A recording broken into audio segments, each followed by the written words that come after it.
Assalamualaikum warahmatullahi wabarakatuh. Perkenalkan, nama saya Wikanti, Prodi Manajemen Dakwah, Fakultas Dakwah dan Ilmu Komunikasi dengan NIM 220305071. Di sini saya akan menjelaskan apa itu konsep, prinsip, dan prosedur merancang pusat studi dakwah. Yang pertama itu konsep pusat studi dakwah. Konsep adalah landasan dasar atau ide besar yang menjadi pijakan sebuah lembaga. Pada dasarnya, pusat studi dakwah dirancang sebagai pusat yang bertugas mengembangkan dan menyebarkan pengetahuan tentang dakwah. Fungsi utamanya adalah menjadi tempat untuk memajukan strategi dan metode dakwah yang lebih efektif serta mendukung peningkatan kualitas para dai. Elemen kunci dalam konsep pusat studi dakwah: penelitian dan pengembangan. Pusat studi dakwah melakukan riset mengenai tantangan dan perkembangan dakwah di era modern. Ini meliputi penelitian tentang media dakwah yang efektif, peran teknologi, dan tren masyarakat yang berubah. Pendidikan dan pelatihan: menyediakan program pelatihan untuk dai atau calon dai agar mereka lebih terampil dalam menyampaikan pesan dakwah. Pelayanan masyarakat, pusat studi dakwah juga bisa berperan dalam memberi layanan konsultasi keagamaan, seminar, atau diskusi yang melibatkan masyarakat langsung. Jadi konsep pusat studi dakwah berputar pada bagaimana memfasilitasi dakwah agar bisa terus relevan dan adaptif terhadap perubahan sosial dan budaya. Selanjutnya, prinsip merancang pusat studi dakwah.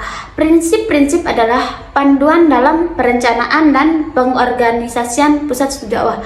Berikut adalah prinsip-prinsip utamanya. Kontekstualisasi dakwah. Prinsip ini menekankan bahwa dakwah harus disesuaikan dengan situasi dan kondisi masyarakat saat ini.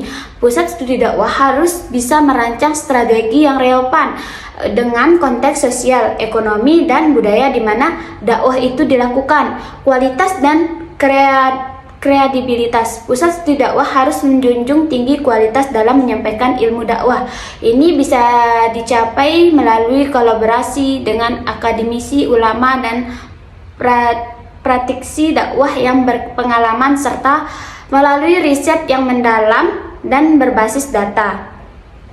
Partisipasi dan kolaborasi. Dalam partisip ini, pusat studi dakwah harus terbuka untuk kolaborasi dengan lembaga dakwah lain, baik di tingkat lokal, nasional, maupun internasional. Hal ini memperkuat jaringan dakwah dan meningkatkan pengaruh pusat studi dakwah. Selanjutnya, pemanfaatan teknologi. Di era digital, pusat studi dakwah harus mampu memanfaatkan teknologi sebagai salah satu alat dakwah. Ini termasuk media sosial, aplikasi dakwah atau podcast, dan video streaming untuk menjangkau audiens yang lebih luas. Kemudian, keberlanjutan dan kemandirian. Pusat studi dakwah harus dirancang agar berkelanjutan secara finansial dan operasional. Artinya perlu ada strategi pengelolaan dana dan sumber daya manusia yang baik agar pusat studi dakwah bisa terus berkembang dan tidak bergantung sepenuhnya pada donasi. Selanjutnya, yang ketiga yaitu prosedur merancang pusat studi dakwah. Membuat pusat studi dakwah membutuhkan langkah-langkah yang jelas agar pembentukannya efektif. Ada beberapa tahapan prosedur yang lebih rinci. Yang pertama itu analisis kebutuhan. Ini adalah langkah awal yang penting untuk memastikan pusat studi dakwah dibangun berdasarkan kebutuhan nyata di masyarakat. Cara analisisnya bisa dilakukan melalui survei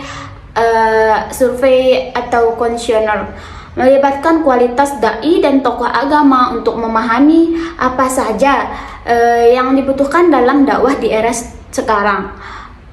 Focus group discussion atau PGD mengumpulkan berbagai ahli dan tokoh dakwah untuk berdiskusi tentang tantangan dakwah yang ada dan bagaimana pusat studi dakwah bisa mengatasi masalah tersebut. Terus yang kedua itu perencanaan visi dan misi. Setelah mendapatkan data kebutuhan, langkah berikutnya adalah menentukan arah dan tujuan besar pusat studi dakwah. Visinya menyusun visi yang menjelaskan tujuan jangka panjang pusat studi dakwah, misalnya menjadi riset dan pengembangan dakwah yang berkontribusi bagi kemajuan umat. Terus yang selanjutnya itu misi. Misinya merupakan langkah-langkah strategis untuk mencapai visi tersebut, misalnya melalui pelatihan dai, penyusunan materi dakwah yang kreatif dan riset tentang tren dakwah. Struktur organisasi. Setelah visi dan misi jelas, diperlukan pembentukan struktur organisasi yang akan menjalankan program. Kepala atau direktur pusat studi dakwah bertanggung jawab atas keseluruhan operasional.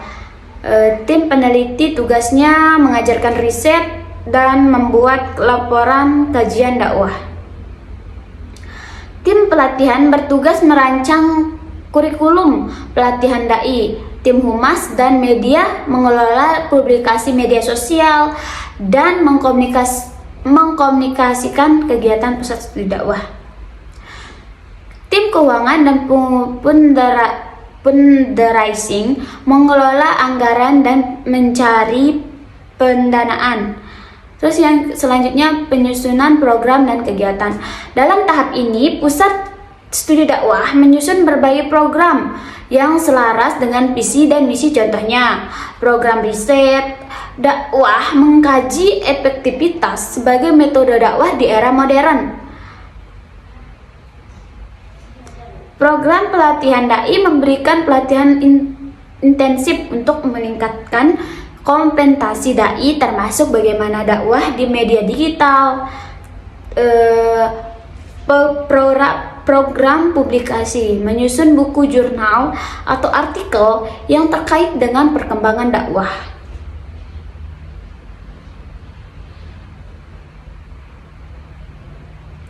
Selanjutnya, penggalangan sumber daya. Untuk menjalankan semua program diperlukan sumber daya seperti dana, tenaga ahli, dan fasilitas. Beberapa cara untuk penggalangan sumber daya: kerjasama dengan lembaga pemerintah atau swasta, mencari dukungan dari Kementerian Agama, universitas, atau organisasi dakwah lainnya.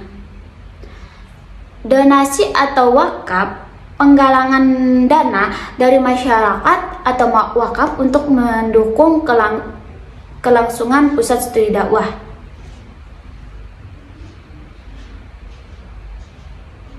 Selanjutnya, implementasi program. Setelah semua rencana matang, program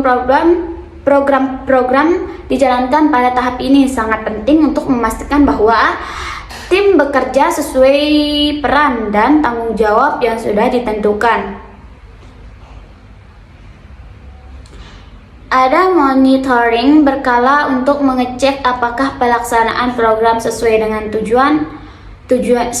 tujuan awal, dan yang selanjutnya monitoring dan evaluasi. Evaluasi berkala sangat penting agar pusat studi dakwah bisa terus memperbaiki diri dan meningkatkan efektivitasnya. Cara yang dilakukan misalnya monitoring kinerja program, lakukan review terhadap setiap program apakah sudah tercapai target. Terus evaluasi umpan balik, mengumpulkan masukan dari peserta program, komunitas, atau pihak-pihak terkait untuk melihat kekurangan dan peluangan pengembangan. Sekian dari saya, kurang lebihnya mohon maaf. Wassalamualaikum warahmatullahi wabarakatuh. Bye bye.